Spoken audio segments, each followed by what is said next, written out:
welcome everyone to Strategy Cafe.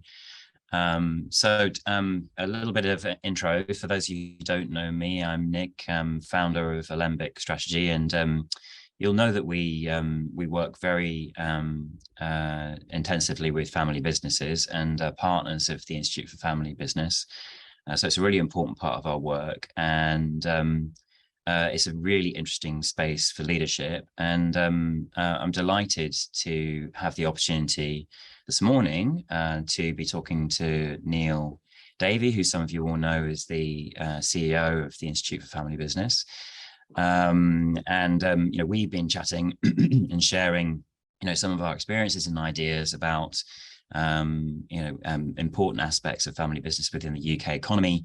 As always with Alembic, we take that view of the human side of things. So understanding what it's like to be within a family business in a multi-generational environment, whether you're part of the family, not part of the family, and all of that dynamic is so fascinating and important and meaningful. So today we're going to be chatting a little bit about that, as well as introducing you to Neil and sort of digging a little deeper into his leadership experience and what brings him to his current role. So in a moment, we're going to give you Neil a chance to introduce himself, a bit of a chat about his prior experience, this idea of a broken model, which is, I think, speaks to his view of some aspects of corporate culture.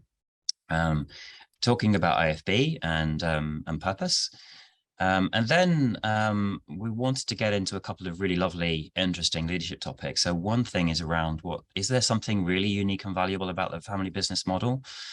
I'll have a poll on that in just a second and see what you all think. And then also just want to talk about this idea of dependency. So here I've put independence versus the family firm, but really I want to talk about the issue of dependency and how that can impact people and change behaviors, sometimes not for the best, and how you might tackle that as a good opportunity to chat that through with Neil here while we've got him. So I'm looking forward to hearing all of your comments and your engagement. Maybe around 9:10. We should stay on till about 20 past for chat, maybe a little longer.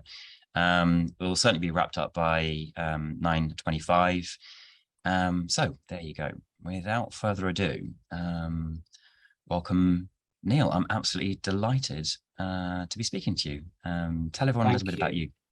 Thank you very much. Thank you so much for the opportunity and the interest. Just a very quick thing about me. I actually, to be upfront, I don't come from a family business. I don't run, or I'm not part of a family business. But I've looked at family businesses from the outside. I didn't intend to go into business at all, actually. I studied theology at university, specialized in Tibetan Buddhism, and then went off back out to Asia, where I grew up, to go and pursue a career in international development. I found myself in business, that's physically, not spiritually, and for many years worked in consulting with predominantly large listed companies around the world. Also went in-house with PLCs, and also was running organizations that were private equity owned. So my career hasn't actually been in family businesses, but my kind of soapbox topic and my passion is responsible business and the role of business in society. And as I worked in all of those different business forms, I'm sure we'll talk about this, I saw a lot of contradictions, and I saw the rhetoric and the reality being quite divergent. And I always looked at family businesses as ones where I felt actually they were doing an awful lot of amazing good, but had a disproportionately low share of voice in the whole agenda. So when I was approached about the opportunity to join the IFB, it felt like a really fantastic opportunity to come into an organization that's been around for 20 years with a great body of family businesses and support, and just hopefully an opportunity to work with some great people and do some really exciting work and have help shape the future for generations to come. So that was That's wonderful. So we also need to dig into some of these other aspects in a minute, like the olive grove, the RLNLI, the coastal rowing, and also some of you will know, anyway, I'm just going to say out loud, I've recently studied the neuroscience of Tibetan Buddhist meditation. So But that's not for today. But I want to talk about what happens to people who've done 40,000 hours of meditation. It's super interesting. Not very spiritual or theological. So so interesting. And let's just get a view from everybody to start with. So I'm going to launch a poll. Are family businesses better at practicing patience? Do they have genuinely a more differentiation around longer term? I was really surprised by that. Well, you are polarized, not between agree and disagree. So let's just share the results. The polarization, can you see that, is between agree and don't know. So that's fascinating. That's absolutely fascinating. So look, we'll come back into this in a second. But Neil, let's just get going. So let's talk to me about your leadership experience, this idea of the broken model, and your own kind of transformation pivot into more meaningful work. Yeah. Yeah, I mean, I started my career in international development in Asia. I was working with the UNHCR at the time of the Vietnamese refugee crisis. So I spent, the early part of my post-university career in that field. I stepped into the world of business in, the mid 1990s, and I think, like a lot of people then and a lot of people now, saw my career progression as very linear, as a ladder.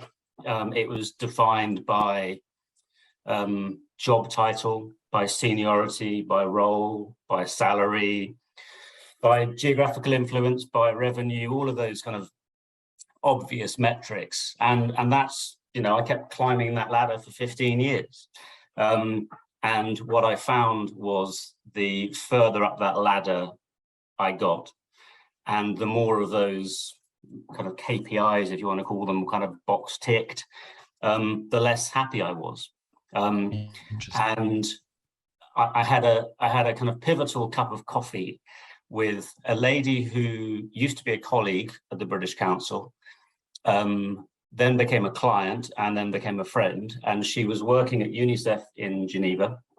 She was in a senior role there, looking after a number of national committees for UNICEF around the world.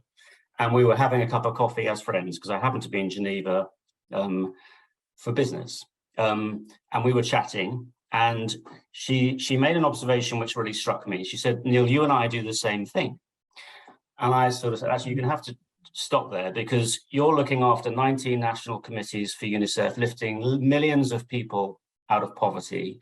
And I'm working for a North American technology company, making a small number of very rich people inordinately more wealthy. Help me understand how we're doing the same thing." And, she then talked about how we both, look at the bigger picture, and how we identify different people's needs, and we try to bring those together and create solutions that aren't necessarily short-term tactical, but actually are slightly more systemic in their nature. And then she threw a curveball at me, and she said, "We've got some jobs coming up in UNICEF. I'd like you to apply, and I'll sponsor your application through the UN." And two things struck me immediately. One was how unhappy I was at work, how unhappy I was making my wife and my kids, and the whole context around that. And the second thing was that I was reminded what I really wanted to do when I left university was sustainable development. And I thought, well, actually, so I'm now 15 years later, I've got this experience, and I've been looking after large corporates around the world from a kind of, global key account business management perspective. Yeah. And I said, well, clearly I can't carry on this trajectory. So what am I going to do? And I thought, well, actually, if you look at the discipline of how I work with companies around the world and bringing those different stakeholders together around common interests or needs, and help to work with them to bring multidisciplinary teams together to start shaping a different solution, and then putting those programs in place over a series of years, I thought, well, actually, rather than doing it only in the corporate context, what if I then did the same discipline, but brought together government, civil society, businesses around big challenges that the world was facing. So I resigned, and I decided to go into this field, which was, again, ironically, this is a topic called patience, and I was definitely not being patient when I made the decision to resign. I thought, I've got to do this. And I leapt off the cliff with a backpack and hoping there was a parachute in it. There wasn't a parachute in it, and I came bumbling down, scrambling around for many years, trying to find people who this idea would resonate with. And actually, it started eventually to get some traction. And then I started to do work with non-profit organizations in this space, with companies in this space, with some government organizations in this space. And then one thing led to another. And I was asked to go and do some consulting work for a non-profit think tank on corporate governance and stewardship. That led to me running an international sustainability consultancy, and then on to where I am now. But I think, so the thing for me was, as I looked at those different sectors of, the government, business and civil society, the one, trying to pull them together on an equal footing was very difficult. The one thing that was blindingly obvious was that the sleeping giant in tackling many of these issues, which are systemic, are business. So that's when I thought, actually, I'll go into business and with this agenda and see how we can think about the role business plays in society. And now, we can't open a website or a newspaper now without seeing ESG, sustainability, purpose, impact, all of that, crowded and confused space. But for me, it's about helping organizations think through what, declutter the vocabulary, be very clear about the lexicon, and have a slightly different conversation about the role of business and society and what that means for their organization, and in the context of responsible business. And that's where I felt that family businesses really are leaders, but are not recognized as such. And I thought there's a real opportunity to address that imbalance. So I guess, that brings us back. Is the screen share on? Does that come back? Yeah, so I guess that brings us back to connecting with the IFB. I just wanted to pick up on a couple of points there. I just think it's so interesting. I personally feel that although, maybe you're right, maybe this idea of purpose could be a bit cliched and market is a bit confusing and cluttered, but actually purpose within your business life makes such a difference in terms of engagement and motivation and drive for people. So motivated action is absolutely connected to a sense of purpose. And I'm just curious whether in engaging like that, you managed to invert that discorrelation between status and happiness, and how IFB relates to your sense of mission. In that process, I definitely did. So when I jumped off the cliff with this empty backpack, it was a really tough time. It was a tough time financially, it was a tough time for the family. Career-wise, it was a tough time. People couldn't understand what I was doing or why I was doing it. But despite all that struggle, I was happy. And I never wavered in my conviction and commitment that this is what I really wanted to do. Mm-hmm. And I hadn't had that for 15 years. So that was where I guess the point about persistence comes in. I was just very persistent about it. And so that's really what, so that correlation actually it was addressed. And I'm not sure I would describe it necessarily as a broken model, but for me, what I was doing was broken. And actually it was about reprioritizing things. And going back to that point about, the human side of business is actually, it's about people. We seem to have forgotten that. How can we bring that back to the fore? Yeah. And this, I think the concept of purpose is become massively overused, poorly defined and misunderstood. And ironically, one of the first pieces of work I was doing after that cup of coffee at UNICEF, was doing some consulting work with a communications consulting firm that had reorganized itself around corporate purpose. Now, this was over 10 years ago. And if you went to a person in business, or I went to a friend or a family, I said, I'm working in the field of corporate purpose, people genuinely looked at me as if I was completely mad. Because what are you talking about? Because purpose of business is profit. How much time do you want to spend discussing that? And actually, I never believed that. And I always believed profit was an outcome of the business, well managed, and the relationships well managed, not the reason for it. Now, that is a polarizing view, because there are people who say, no, the purpose of business is profit. And the whole debate about corporate purpose, I think, has become completely unnecessarily complicated. Sorry, Nick, go again. That's okay. We had a comment in from Philip on the panel in chat saying, I wonder if there's an issue between public, tell everyone about your purpose, and private, just get on and do it. And most family businesses tend to do the latter. Maybe you can kind of respond to that if you can, and tell us how does IFB step into this debate about purpose? I mean, I think first of all, there's a need just to cut through the confusion. I mean, corporate purpose, if the purpose of your business is to make a profit, say so, be open about it. There's nothing inherently wrong with it, but it gives other people the opportunity to decide if they want to work for or give a business to or work with those organizations. If profit is an outcome of the business well managed, then there's a much richer conversation to have, which does have people at the center. What I've observed, I mean, I think, you're right that family businesses tend to be doing this much more quietly. And, particularly for multi-generational businesses, that there is what Mark Goyder from Tomorrow's Company would say is a golden thread that would run through. And I think that isn't always necessarily overly articulated, but it's just inherent in the family and the relationships and the values, and it comes through. In the corporate world, the PLCs, and I'm going to be slightly cynical here, but it is based on first-hand experience, as these next big ideas and concepts get traction, the marketing and external affairs teams jump on it. And purpose is the latest one, and you'll see all of these statements going out about corporate purpose.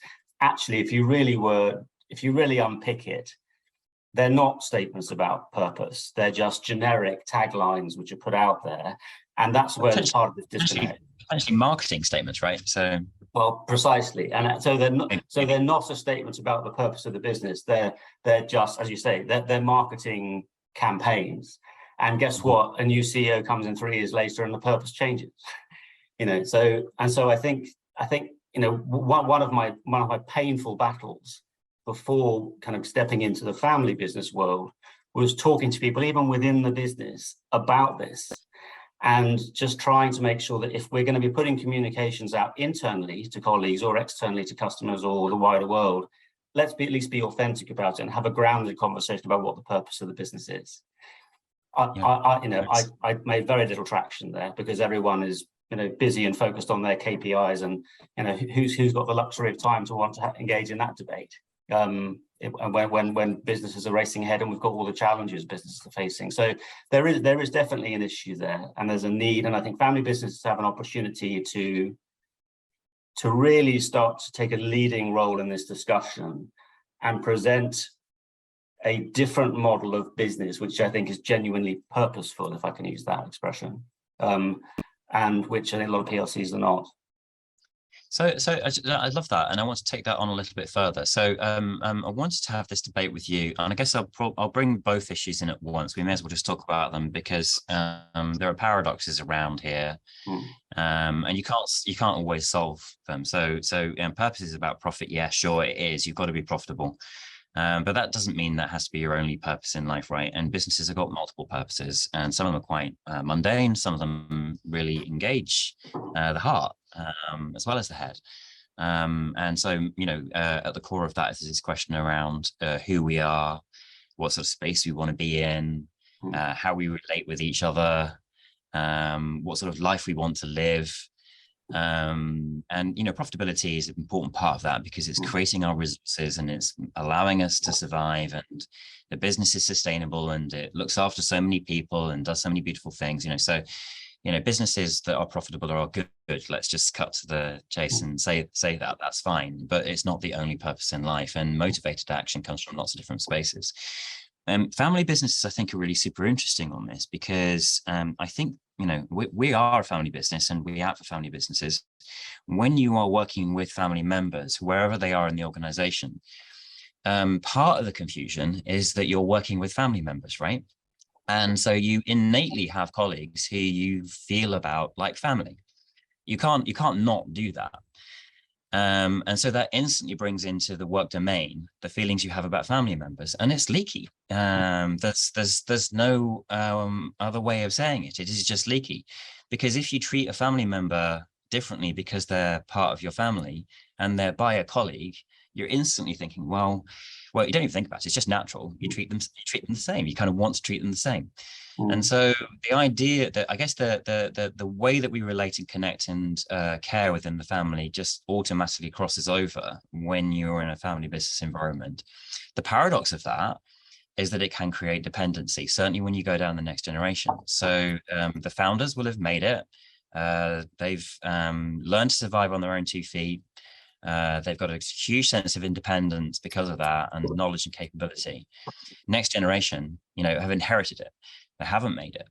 And so there is this question, if they come into the family business, whether they are still dependent like they were before they were adults, and whether they found a way of expressing independence. Now, that doesn't always affect people, but sometimes it does. It can make you feel like you need the role because you can't survive, or you need the money because you couldn't get that money elsewhere. Yeah. And so that can drive, conflictual behaviors. And so you have this weird paradox going on, right? So does that make any sense to you? Do you relate to that, Neil? I definitely relate. And, I think those tensions are unavoidable, whether it's a family in business or a family as a family. And I think what's interesting is I wonder if we've lost sight of the definition of company. So we talk about business, and we talk about company, and we talk about organizations there and their purpose, et cetera, et cetera. Actually, I like the term company more than business in a way, because a company is a company of people. It's a collection of individuals and a series of interrelated relationships. And in those relationships, whether it is family and non-family, or a business which is not family owned, and it's just a collection of individuals, there are relationships there. The success of the organization depends on those relationships. And to the point about dependency, and again, this is where the Tibetan Buddhism piece comes in. We can't ignore the fact that there is an inherent interdependence, irrespective of whether we are blood or it's water. And so there's an element of going, and I think in the non-family business world, I think very, very few people will see that, and actually is more likely to be competitiveness than collaboration in lots of cases. I think with the family business, it is interesting because you have that family connection, and you're thinking about the viscosity of blood and water. But I think there is that, and then there is this tension between family and non-family. And I think it's a really, really interesting space. And I do think from the conversations I've been having that there is a recognition that it's in everybody's interests to think about this more holistically as a series of relationships, irrespective of your DNA, and then how you link that back to the purpose of the organization. So I definitely agree that those tensions are there, and I think there's an opportunity to look at it by taking a step back. I love it. And I think that we get it right, we get it wrong, right? We all do in the family business environment. And we do, in non-family businesses, we get it right, we get it wrong, and learn from our mistakes, and the context is always shifting. But it does, I think, when you are thinking about your colleagues, including within them your family, just open up that domain. So you obviously think, and I think this is a really important leadership point, Neil, maybe you'll agree with me here on this. I'm curious to hear your view. That you automatically think of other people in the context of being family members. And so when you're leading, for me, and I know for a lot of my family business clients, they are thinking very deeply about the consequences of any actions they take on the wider families of their employees. And so it instantly gets into this idea of resonance, that leadership resonates beyond the person in front of you and has consequences. So in the patience debate, the way I often see this play out is that because I think maybe partly because of the values that innately are there, partly because I guess just looking at people straight in the eye and being unable not to think about the consequences for other people, maybe in a slightly richer way. And it's not entirely right, but in a slightly richer way than that might happen in other contexts. You have this feeling that you have to live with your decisions. Yeah, and I relate that to you have to live with the consequences or the external costs of your business too. So like the waste streams, you can't just tip your waste out on the drive, right? Otherwise you have to walk through the waste on the way into the business. So it fits with me sort of philosophically with ESG. It's really thinking about the invisibles within the business that have for many, many eons been just socialized costs. We let government, local government, society, community pick it up. And we have to change that paradigm, right? And I think family businesses innately know that, which is what I kind of mean by, because they face the consequences and they have to live with them, maybe they know they have to be patient or more cautious, perhaps. Does that make sense? Yeah, no, it does. Actually, when you put that question up on the poll, I didn't answer it. But I think if I had, I would probably put the unsure. And the reason for that is because there's this idea of patience. And when we think about patience, I mean, from a personal perspective, I think about actually day-to-day patience as more of a short-term thing, patience, and in terms of the decisions and priorities and how I spend my time, versus this taking a long-term view. And actually, my tension is I am impatient, but I do take a long-term view. And I think there's, so even on a day-to-day basis, there's this practicality. I think the difference with the non-family business sector is there's an impatience and a short-term view. But in the family business, there are the different family dynamics. There are ties there that are stronger than just a contractual piece of paper, and recognition that, well, particularly in a multi-generational business, you are already part of that long-term legacy, and then there's that responsibility and sense of stewardship for, well, what are we going to pass on to the next generation? And I think that's, and I think while being mindful of the importance of having a long-term view while making decisions now, I think the really interesting question, particularly as every business, organization, and person is facing a multitude of challenges right now, is, well, what is the future we want to create for those future generations? And how do we bring in the next generation in that conversation? And while dealing with short-term crises and pressures, how are we getting through those challenges in a way such that we're also making decisions that will benefit the long term and benefit generations to come? Yeah, I think that's great. And I think that does speak to this. So Philip's also put up on chat, and if anyone, while we're chatting, Neil and I, if you want to just come in, you can join in on the chat, and I'll try and pick it up as we go. And we'll obviously open up the forum after we've stopped the recording to talk it through a little bit more. But I think if I've got the right slide up, this one here, I really love this idea of like paradoxical thinking in family business. If we're making a contrast which is unfair, it's just generalization, but maybe it's somewhat there, you're more likely, because of this connection, this interdependence, this set of relationships which are outside of the business and inside the business, to be bearing in mind the past, the present, and the future when faced with the requirement for a fast decision. So Philip's point is does this stop family businesses from being dynamic and fast in their decision making? My response to that is I generally say, yes, I think it does. I think I see family businesses sometimes agonize over decisions, but we also work with the non-family business sector. We work with private equity. I can see in the private equity environment, people making incredibly fast hire and fire decisions, right? And not giving people time to learn the lessons of their failure.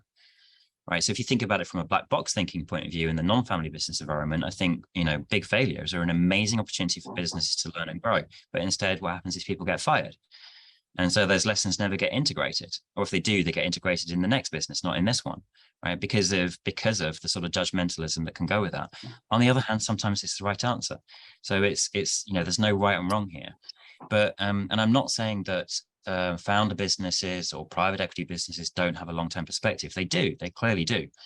But there is that interesting difference here. And I also see family businesses making quick decisions sometimes and then having a massive row about it with the family afterwards, because they didn't take the time to integrate everyone's views and feelings, but just had to make a decision, right? So do you have a view on this, so that whether the longer term perspective is always more there? It's incredibly easy to generalize, and that's always risky, because the reality is the picture is much more complex than we know. So at the risk of also generalizing, I would say, yes, I think that point is correct. But I think there's also an interesting, and it goes back to your point earlier, Nick, about people at the heart of business. So people and relationships at the heart of business. You'll hear PLCs talking about people being our greatest asset and all of that cringy stuff. actually what there really is people are a commodity. And as you say, if it's not working out, it's, hire, fire, restructure, gone. You can't do that in a family business. And so I think also there's this piece about, rather than seeing people and relationships as a commodity or even an asset in that sense, actually as a series of relationships to be invested in and nurtured.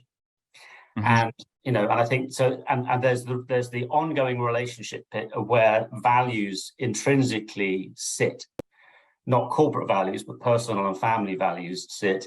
And then yes, I think you can see in that world where actually some decisions do take longer, and that may cause problems. So does it mean that family businesses can be less agile? I'm sure that's definitely a risk, but equally I've known family businesses to be very agile because they don't have the restrictions of the institutional investors directing them to focusing on short term. So actually they can be very agile, but taking a long-term view at the same time. And I think that's an interesting opportunity that family businesses have, is that sense of actually freedom to be agile if they want to, and take risks and innovate, where in other businesses there may be more restrictions purely because the measure of success and priorities are the numbers. So interesting. And so you kind of get to this point where you might say that family business is one of the set of businesses where there are some contextual differences. I'm going to say, and this is like slightly big language, it sort of potentiates the leadership to be slightly different. It doesn't necessarily mean it is, because just having that context, that potentiation to be more long-term, to think more long-term, to learn from your mistakes and live with them and grow. So we definitely see that, and we definitely see family businesses tackling that. And it can sometimes feel like your learning is almost like putting a new IT system in. It never works perfectly day one. 2 years later, you look back and think, oh my God, we've come on such a long way, right? Because if it was broadly the right platform, you then iterate and innovate gently. And family businesses who take this kind of mission on are similar. There's rare, rapid transformational changes. They do happen, but more real is hard work over 2 or 3 years, and then looking back and realizing how far you've climbed. Realizing in retrospect how much things have changed because you've done the hard work, and all of the little iterative changes are lost in the moment, but they're there with hindsight, right? So but what's your view? Do you think, how many, is it 50-50? Is it 80-20? How many family businesses get it right? Is it like a survival bias? Those that survive get it right, and those that don't are gone? Do you know? I think trying to put a percentage on success, I think is just almost an impossible task. I think, and in reality, it's every person, every family, every business is different, and it's a case of recognizing where the family is at, where the business is at, and everyone's at a different stage on the journey, and everyone has unique attributes and needs and skills. And there is this cliche about it's a marathon, not a sprint. But I would also say, while that's true, there are, not that I've ever run a marathon, by the way, just for the record, but I can imagine if I was running a marathon, there might be some short instances and occasions when actually I choose to give it a bit of a sprint, but then go back into the kind of the more slower pace. So I think it's just not always so binary. And I think it's those complexities and nuances which actually, and this goes back to the point about patience, it's important to find the time to have those conversations, to understand those viewpoints and perspectives in a way that we can build and nurture those relationships, but, and this is critical, the business doesn't lose momentum. Because too much introspection and you stagnate, and then that's not a great recipe for success. Too little reflection, actually you can make a lot of mistakes and be tripping over, and that has a whole corrosive effect on the team and the culture and relationships and the business, etc. Again, it's just that the balance for different families and different businesses is unique to each one.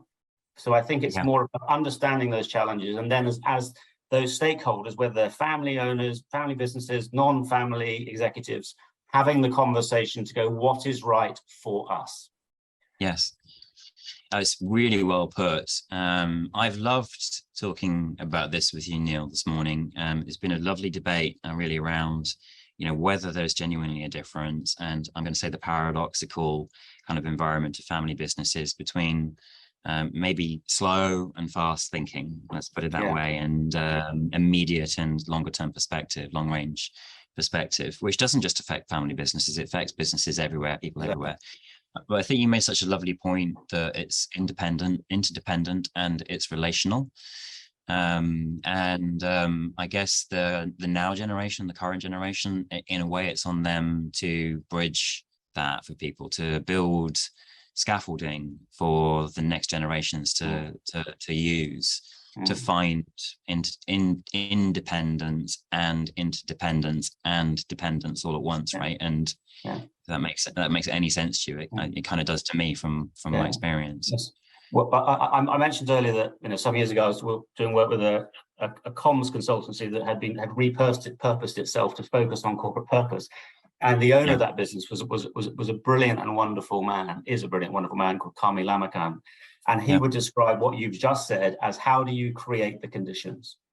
How do you create conditions? And the conditions for every organization and family is going to be different, and that's a conversation with the people around the table to go, what's right for us? Yeah, so perhaps we can kind of just posit a kind of different, sometimes we talk about servant leadership. Here we may be talking about parent leadership, creating the right conditions and then extending that idea beyond the immediate. And just one question, what I quite accidentally stumbled into when I was running an international sustainability consultancy, which was private equity owned, was a call from one client to go and spend some time with their executive leadership team because they wanted to think through what's the future of responsible business. I ended up going and doing a facilitated discussion with them. And in the end, I had more and more of these kind of conversations with leadership teams, and I kind of packaged them up as business unusual conversations because in the course of business as usual, they never had the time or space for these conversations. So I was coming in as a critical friend with hopefully constructive provocations. And then different people go, well, what does that mean for us? And what are those priorities? And every time we did that, an elephant came out the corner of the room. And that was the starting point to go, okay, let's look at this differently, not in our classic matrix management system and business as usual rhythm. Let's think about actually, and to your point, back to the beginning again, creating some space, being a little bit more patient, and thinking about what is right for us, as opposed to what is the classic, business template that everyone follows, and why are we doing the same thing? I think that's a lovely place just to stop our chat and bring others in. So I'm just going to share a couple of slides about stuff that's coming up, and then I'm going to stop the recording and invite everyone who's still on just to chat with us live for a little bit. So just in a second, you'll be able to unmute and come in. But so first of all, just very quickly, we've been talking about how to create conditions for success, how to bridge the gap between short-term fast decision-making, long-range strategy, developing relationships, living with your decisions in a family business. And in next month's Strategy Cafe, Matt and I are going to be breaking that down kind of in the way that Neil was talking about. And I love what he said there, this idea of moving away from the models and more into dynamic development of your business ideas. So we would call this dialogue, relational dialogue, critical conversations, breaking through your assumptions where people are coming at things differently, and it can drive rows, actually getting to the nub of that and deciding how to bridge the gap. There's various really practical methodologies that you can use to start to deal with this. So we're going to be breaking that down. What can you do to solve some of these problems within the family business or other leadership environments at our next Strategy Cafe? So sign up after the session, and we look forward to talking that through with you next time round. Neil, do you want to just talk about Family Business Week momentarily, because this is coming up for you guys? Yes, thank you. Yes, for those who don't know, last year, before I joined the IFB launched its inaugural Family Business Week as a celebration of the role and place of family businesses. We're doing the same thing again this year, looking to build on the success of last. It's taking place between the 21st and 25th of November. And we were going to launch it a couple of weeks ago, but of course, due to the period of mourning, we changed that. We are launching it next Monday. As well as the week in question, there are also a series of events and activities that people can get involved in across the country. And it really is to celebrate the role and place and contribution that family businesses are making. And to the point about readdressing that balance and getting some greater recognition of the great work that family businesses do, this is hopefully a platform to do that. So if you'd like to find out more, please do get in touch. We'll be updating our website on Monday with the information, and it'll be great to have people involved. So thank you. So I'll make a couple of points on this. I think that on this point about independence, becoming independent, being able to stand on your own 2 feet, feeling a bit more power in relationship when you come into the family business.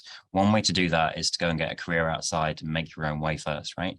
Another beautiful way to do it is to join the Institute for Family Business and meet other people like you, because you will instantly get outsider's perspective from that. And these are great events with some really good content. You can get this by just following IFB on LinkedIn or Twitter. All the connectivity will be there. You can also follow Alembic, and we'll share promotions so you can find the links to go join in if you wish to. But Family Business Week should be great. So go enjoy that. So we're going to go to questions, but just to wrap the live session, the recorded session, thank you very much, Neil, for joining me this morning and talking about all things family business. I've loved it, and look forward to listening back on our online channels. And I'll see you around. My pleasure. Thank you very much. Thank you.